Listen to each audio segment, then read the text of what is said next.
Kung akala mo pang mayaman lang ang magpatayo ng bahay, sorry, pero outdated na yung mindset na yan.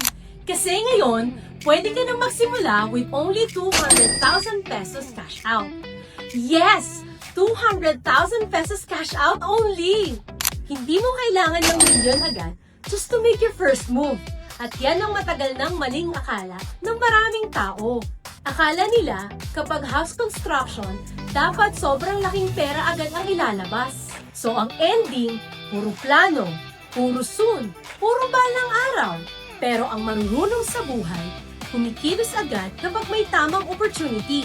And this is one of them. With our Build Now Pay Later program, you don't have to wait forever just to start building the home you really want. This is for families na gusto ng may mangyari at ayaw ng mastak sa kakahintay. At sa mga future homeowners na marunong kumilala ng magandang entry point kapag nasa harap na nila.